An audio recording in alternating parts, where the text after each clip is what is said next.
¿Te has planteado alguna vez cómo elegir tu afiliación postdoctoral? ¿Cómo hacerlo?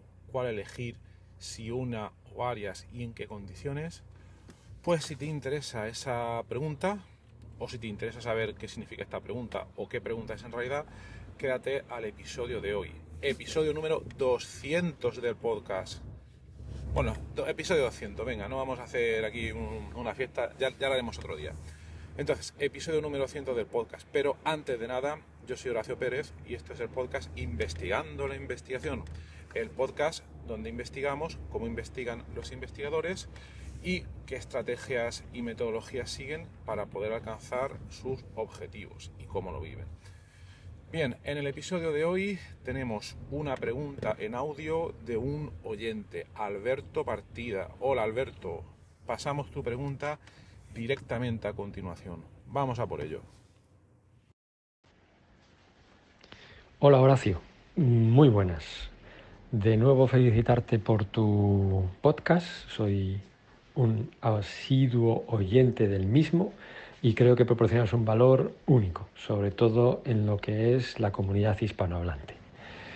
Y de nuevo recurro a ti con una pregunta que creo que es interesante para la comunidad y es en relación a qué criterios utilizar para elegir una afiliación como postdoc, tanto cuando estás buscando un sitio donde también haya una ayuda económica y una relación laboral, o cuando estás buscando una institución que te permita seguir trabajando a tu ritmo y en tu campo de investigación, sin ni siquiera un aporte económico, pero que te permita autorizar su afiliación y que te sientas miembro de un equipo de investigación. Sin más, desearos a todos un buen verano y muchas gracias por adelantado. Cuídate. Bien, pues pregunta muy interesante de Alberto. Vamos a ver lo que podemos comentar sobre esto. Bueno, en primer lugar os quiero comentar que estoy probando en este episodio una nueva combinación de grabación del podcast. Sé que es un tema metapodcasting, pero aquí también hablamos de eso. Y entonces la aplicación Anchor, es la plataforma donde se hospeda este podcast. Principalmente podéis encontrar toda la información en anchor.fm en castellano, ¿no? Ha añadido una nueva función que se supone que quita el ruido de la grabación, mejora, nivela la voz, etcétera. Y como lo estoy grabando desde el coche, en condiciones de seguridad, ya sabéis, pues quería probarlo. Si se oyera muy mal, pues me lo decís, pero yo creo que no, que va a salir bastante bien. Bueno, vamos a ver esta pregunta que tiene miga. Entonces, lo que yo entiendo que está planteando Alberto es cuál es la manera óptima de elegir esa afiliación postdoc, ¿vale? Entonces, yo os voy a contar mi interpretación de la pregunta y también os voy a dar mi consejo o lo que yo haría en esta situación, ¿de acuerdo? Entonces, primero, ¿qué es una afiliación? Bueno, pues lo podemos entender cuando tú estás trabajando en un paper, en una publicación científica. Ese paper se publica, pues normalmente tienes el título del paper, los autores que han participado en esa publicación y luego se detalla a qué institución pertenece cada uno de esos autores, o dicho de otra manera, qué afiliación tiene. Si es una universidad de Harvard, Universidad de Berlín, lo que sea, lo que toque, ¿de acuerdo? Esa es la afiliación. Pero por otra parte, Alberto pregunta, ¿cuál es el mejor método o la mejor manera para elegir la afiliación postdoc? Bien, es una pregunta que yo no me plantearía, o que primero, mejor dicho, aclararía o especificaría en qué condiciones me encuentro. Me explico. En lugar de elegir una afiliación postdoc, primero tengo que dejar claro en qué etapa de mi carrera investigadora estoy y qué es lo que quiero hacer a largo plazo, porque esto es muy importante antes de responder a esa pregunta. Me explico. Si yo ya he terminado la tesis, obviamente, y estoy en mi etapa postdoctoral, obviamente se debe de cumplir esa condición, ¿no? Tengo que tener claro si, al menos de momento, tengo la intención de realizar una carrera investigadora a largo plazo o no, ¿de acuerdo? Esa es una pregunta muy importante, porque dependiendo de la respuesta a esa pregunta, el elegir esa afiliación o no va a tener unos matices u otros. Pero en la mayoría de los casos vamos a suponer que estamos en los primeros años o quizás al inicio de la etapa postdoctoral y que me he planteado realizar una carrera investigadora a largo plazo, ¿de acuerdo? Entonces ahí no me tengo que plantear si elijo una afiliación u otra. Ahí lo que tengo que hacer es conseguir un contrato postdoctoral, de una manera o de otra, ¿de acuerdo? De una manera o de otra quiere decir si aplico una convocatoria de contratos postdoctorales o escribo a una institución determinada para que me dé ese contrato, etcétera, etcétera. Y esto ya lo hemos cubierto en episodios anteriores. Los filtráis por nombre, ponéis la palabra postdoc y salen varios. Creo que están interesantes, ¿de acuerdo? Entonces, ahí os comenté algunos de los criterios más relevantes a la hora de elegir un sitio para hacer el postdoc. Y al mismo tiempo, otros investigadores que han venido al podcast a contar su vida.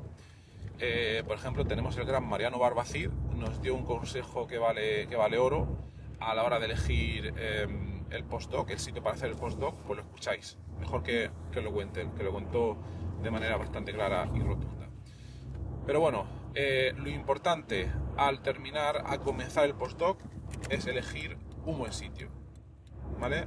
Guiarte porque sea un sitio donde vas a poder publicar papers potentes y donde vas a poder ser el primer autor de esas publicaciones. Esos son dos de los criterios más importantes si quieres llevar una carrera investigadora a largo plazo, porque luego, como ya sabéis, y si no podemos hacer un episodio más adelante, esto es una carrera de fondo y cuando quieras conseguir tu plaza definitiva, tu posición ya más a largo plazo, pues te van a evaluar normalmente la cantidad de papers que tienes como primer autor, la cantidad de papers donde eres autor de correspondencia o quizás incluso ambas cosas.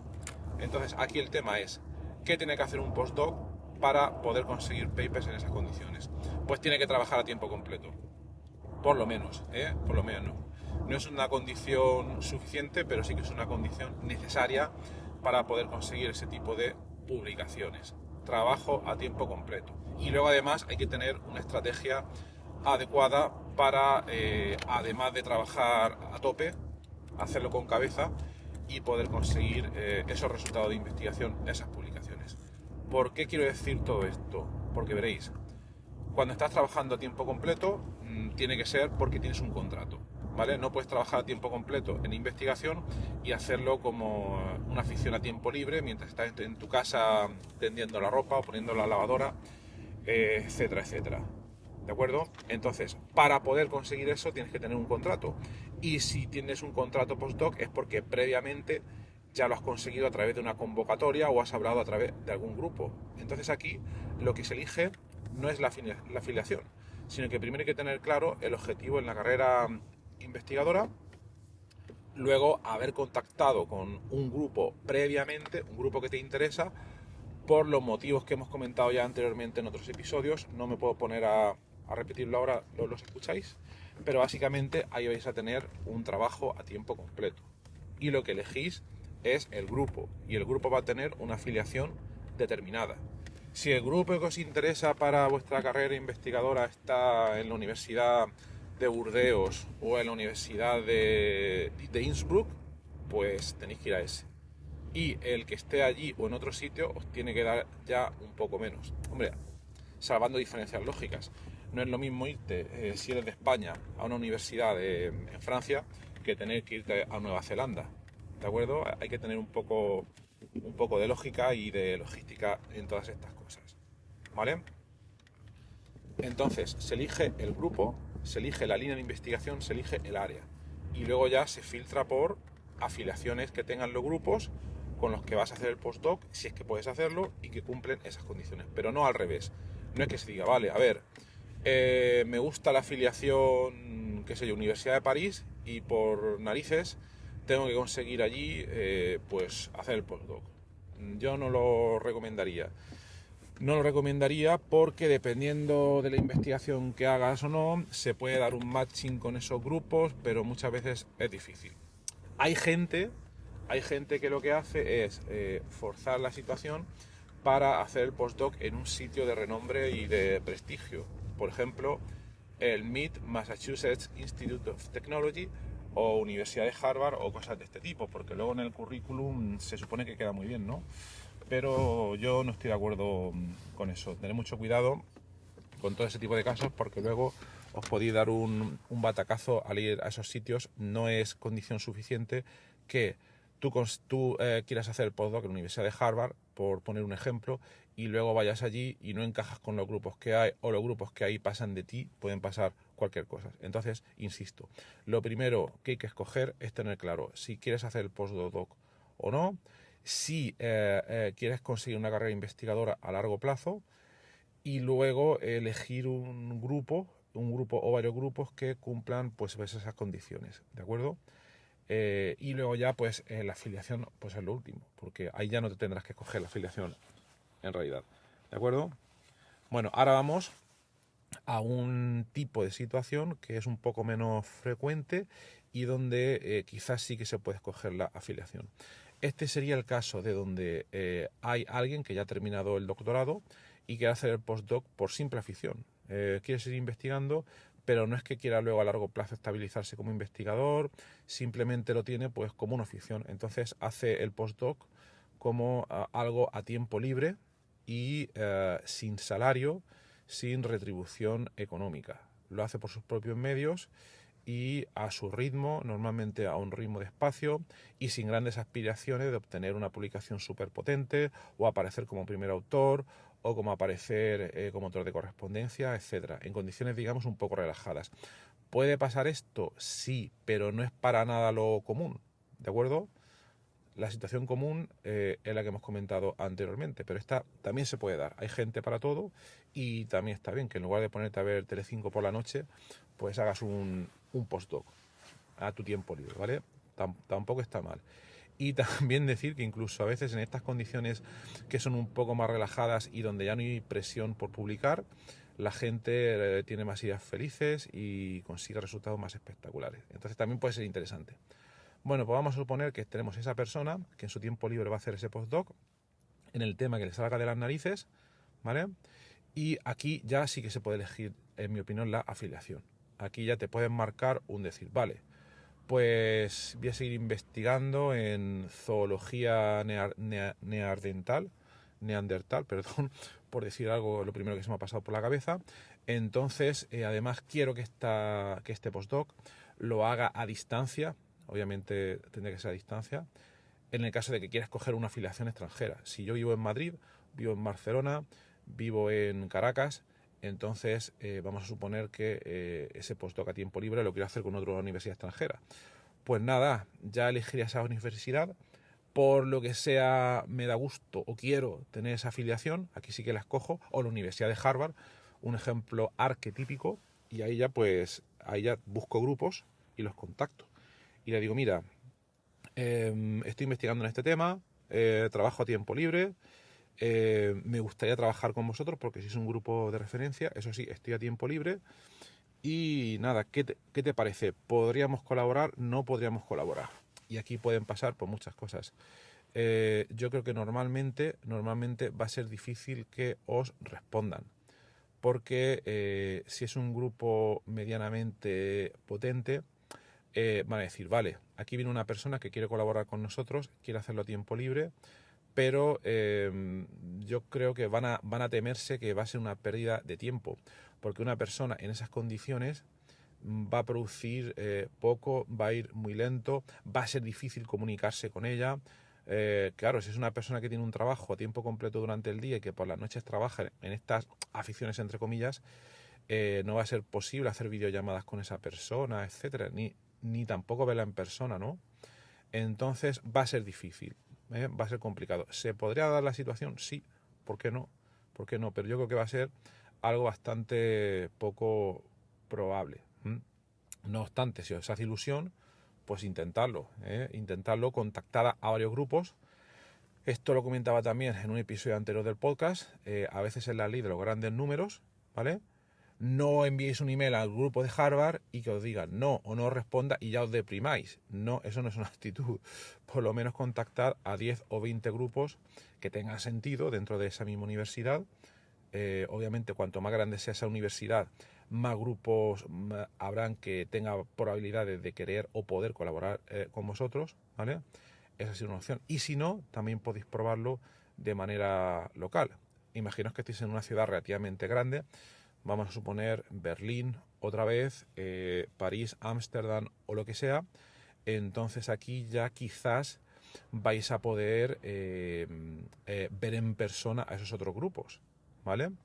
A esos otros grupos y poder hablar con ellos, tomar un café o mejor dicho, una cerveza por la noche quizás, si es que tenéis, porque normalmente estaréis trabajando a tiempo completo, la mayoría de los casos, y quizás esos grupos vayan a ser más receptivos. Ya digo, en el caso de que esa afiliación esté en vuestra propia ciudad y que por lo que sea os gusta. Yo de hecho os comento que no mi primer postdoc, pero mi primer doctorando fue el caso, ¿de acuerdo? Fue una persona, Gaspar Cano, hola Gaspar, un saludo, un tío excepcional, que contactó a otro compañero que fue el codirector de esta tesis en la Universidad de Alicante y le dijo, mira, yo a tiempo libre quiero hacer una tesis, soy informático, me interesa el tema de la inteligencia artificial, he visto que estáis haciendo cosas moleculares, etcétera, ¿puedo hacer una tesis con vosotros? Lo hablamos, dijimos que sí, entendimos su situación a tiempo parcial y nada, la tesis salió adelante, tardó obviamente más que una tesis normal, pero todos contentos porque hubo un diálogo, nos llegamos a entender todos, se dieron una serie de coincidencias positivas y adelante, ¿vale? Fue una tesis, no fue un postdoc, pero la lectura sería pues la misma, hacer algo con una afiliación dentro de tu propia ciudad. ¿De acuerdo? Pues nada más, pueden haber muchas otras situaciones, muchísimas otras situaciones a la hora de elegir esa afiliación. Hay también gente que en estas mismas condiciones lo que hace es lanzar varias afiliaciones, trabajan varios proyectos de manera remota al mismo tiempo con otras instituciones, pero se me ha olvidado comentarlo, hay que tener muchísimo cuidado porque hay ciertas instituciones que no te van a dejar que participes en el paper utilizando la afición que ellos tienen si no tienes una relación contractual con ellos, ¿vale? Entonces esto también hay que preguntarlo, ¿de acuerdo? Pues nada más, por resumir, toda esta respuesta dependería de las condiciones que tenga cada uno, de su planteamiento de carrera investigadora a corto o largo plazo. Y nada, espero que os haya servido y bueno, podemos seguir hablando de cualquiera de estos aspectos, conectados a nuestra comunidad y sobre todo uníos a nuestra newsletter para estar al tanto de noticias sobre este episodio, sobre otros, etcétera, y sobre cosas muy raras que están comentando sobre esta newsletter que tiene un estilo bastante raro. No lo sé, vedlo vosotros mismos. Horacio-ps.com/newsletter. Ahí lo tenéis. Un maravilloso día que tengáis y hasta luego. Maravilloso episodio 200. Adiós.